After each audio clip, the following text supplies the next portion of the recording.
Let's be truthful here. We all know that one friend who constantly tells the story of how he almost died. And about 99.999% of the time, he wasn't even remotely close to dying, and he's just a big fat baby face. Or she, of course. Now, I have something unfortunate to tell you. I am kinda that guy. Sure, I have plenty more stories that I tell. It's just that my quote-unquote almost dying story is particularly stupid. Guys, I almost died, alright? Very near-death experience. I could see Satan reaching out to me. Now, this story takes place, again, at a unknown time when I was much younger. I think I might have been like 9 or 10 or something like that. I never seem to know the exact details of when these stories occurred, mainly because that's not really important. So like I mentioned, it takes place at some random point in time when I was much, much younger. The family had decided that we were all gonna go out for a fun time at the lake. Now, because I grew up in Spokane, Washington, the only real, lake we could go to was Coeur d'Alene. If you've never heard of Coeur d'Alene, I'm not fucking surprised. It's a small city just over the eastern Washington border into Idaho. It's also got the most obnoxiously spelled name in history. I think it's French. Anyhow, not important. It's actually a very beautiful place. Oddly enough, I used to think it was the fucking ocean. I know, aren't I just stupid? Now again, I was somewhat young here. Still incredibly stupid. Not as much as I am now, but still incredibly stupid. And I have never been a strong swimmer. I can swim now, but I really don't want to. 9 times out of 10, I choose not to. I'm just not a big fan of deep water. Kind of scares the shit out of me, like a lot of people. And I think it's partially due to this stupid occurrence. Now, like I said, we decided to go out to the lake for the day and just play in the water, have fun, soak up the sun. You know, all that jazz that is included in a lake picnic outing or whatever. Now, I was just screwing around in the water all by my lonesome, whilst the rest of my family and friends were sitting up on the shore, eating or doing whatever the hell. And of course, we weren't alone out there. It was a very packed beach.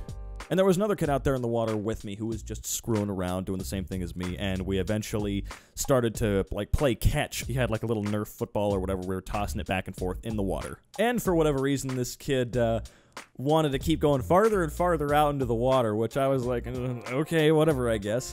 Now, keep in mind, I still hadn't learned to swim at this point in my life. It took me a very, very, very long time to learn. Now, to this day, I say that the kid lured me out there, and he must have been some sort of ghost. Because the very moment this happened, he disappeared, and just poof, gone without a trace. But like I said, we kept going farther and farther out into the water until eventually my feet sort of lost the ground. That's when I began to float for a moment and go, hey, how the hell did I get out here? This is what happens when you don't pay attention when you're in the water. No, it was fine for maybe 10 seconds, and then I sunk. Now, being someone that doesn't know how to swim water or even tread water, this is where the panic kind of sets in and you start freaking out a little bit. Your body kind of goes into overdrive, you're flailing around like a complete moron. And yeah, there were plenty of lifeguards around, but I guess some kid in the water flailing around like a goofball is not enough to warrant jumping in and going like, hey, you alright, dude? So I'm in the water, bobbing up and down. I can't breathe, obviously. Every time I come back up, I cough and then sink right back down. It's a very weird experience. I cannot catch my breath for the life of me. Anytime I come back up to the surface, just there's a bubble there for some reason, just and then I sink right back down. I can't take a breath in. Now, whilst I was freaking out, looking like a crazy daisy sprinkler, I had not noticed that I had drifted a considerable amount back towards the beach. It's not like I could put my feet back down on the ground again, but there were a lot of people around me now in the water. One was a fella playing with his children, and I caught him out of the corner of my eye.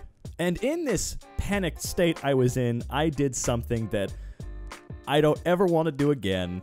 It was very weird, very embarrassing. Like I said, I didn't know this guy, but I climbed up on his back, scaring the shit out of him.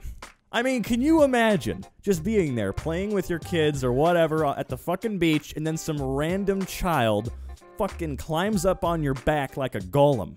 Well, that's what happened. In my search for safety, I picked a random guy to climb up on top of like a fucking tree. Now, he was really cool about it. He understood. Obviously, I was shaken up by what had just happened. But that's not the point. Even though I survived with that memory imprinted in my brain. I have to live with that for the rest of my life. I hope to meet that man again someday and tell him, "You saved my life." Okay, probably not really. I most likely would have made it back to shore if I had just calmed the fuck down.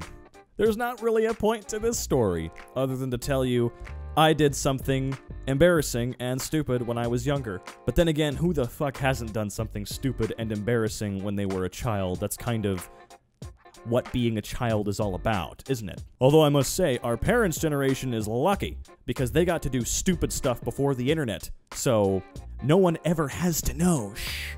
But people in my generation, we willingly put this garbage up on the internet for all of you to hear, and I'm sorry. This is all my fault.